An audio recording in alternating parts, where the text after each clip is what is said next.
Assalamualaikum warahmatullahi wabarakatuh. Perkenalkan, nama saya Isni Salimar dengan NIM 2102 10195 dengan prodi Administrasi Publik Fakultas Ilmu Sosial Ilmu Politik. Dalam pembelajaran video hari ini, saya akan menjelaskan mengenai teori administrasi publik. Pengertian administrasi publik.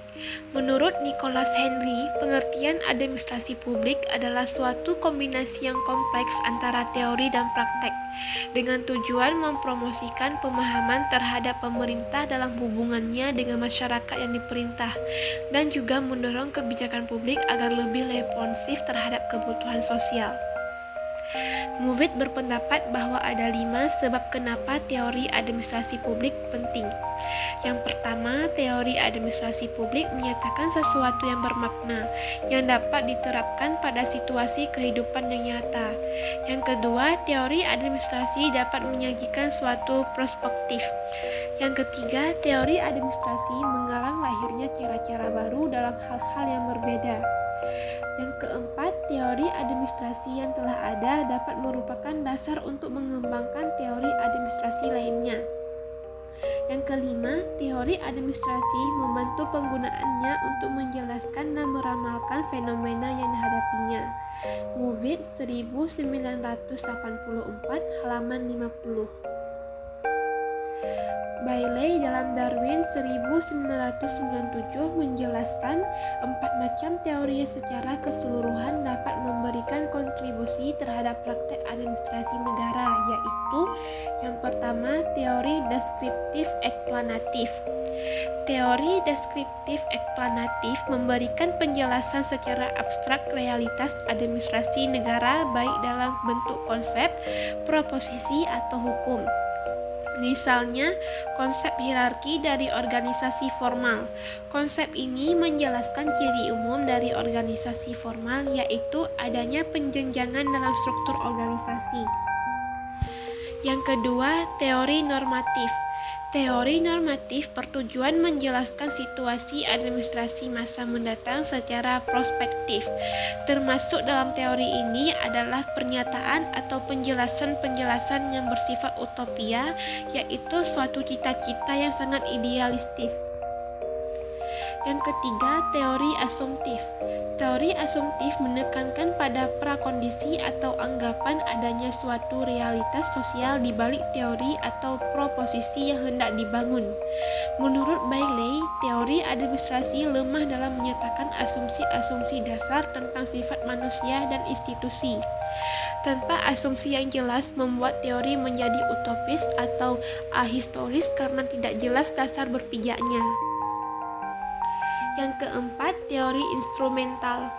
Pernyataan pokok yang dijawab dalam teori ini adalah bagaimana dan kapan. Teori instrumental merupakan tindak lanjut dari proposisi jika karena.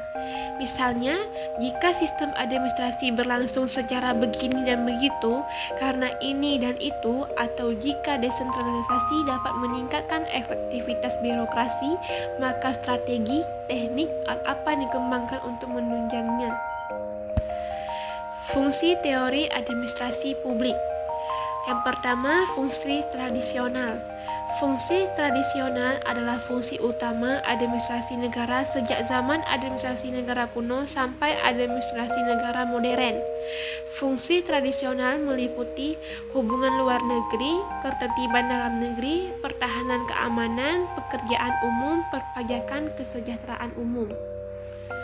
Yang kedua, fungsi pembangun bangsa.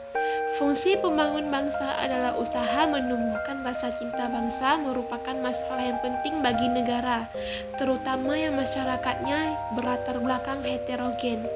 Ada beberapa cara yang umum digunakan untuk menumbuhkan cinta bangsa, yaitu simbol nasional, persatuan nasional, sosialisasi nasional, dan pembangun nasional.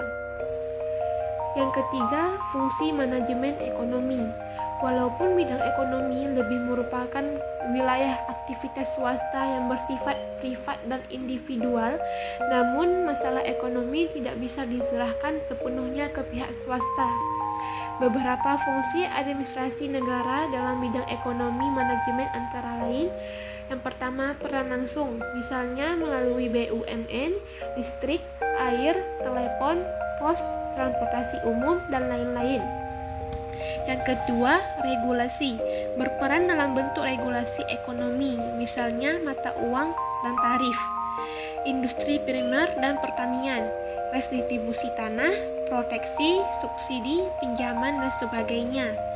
Industri ekstraktif atau tambah regulasi ekonomi, UMR, pelindungan buruh, dan sebagainya. Yang ketiga, perencanaan ekonomi dan pembangunan. Yang keempat, fungsi kesejahteraan sosial. Campur tangan pemerintah dalam kesejahteraan sosial berbeda antara negara satu dengan negara lainnya. Negara kapitalis liberal cenderung menyerahkan masalah kesejahteraan sosial pada lembaga dan pemerintah atau swasta.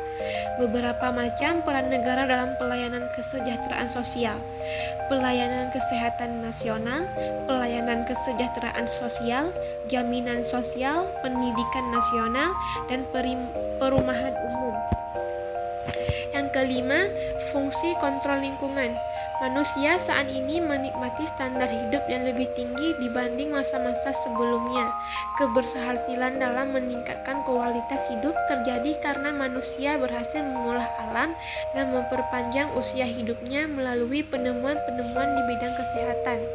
Beberapa fungsi kontrol lingkungan antara lain riset dan pengembangan, konservasi, tata kota, dan kontrol lingkungan. Itulah materi teori administrasi publik dari saya. Mohon maaf jika ada salah kata. Saya akhiri. Assalamualaikum warahmatullahi wabarakatuh.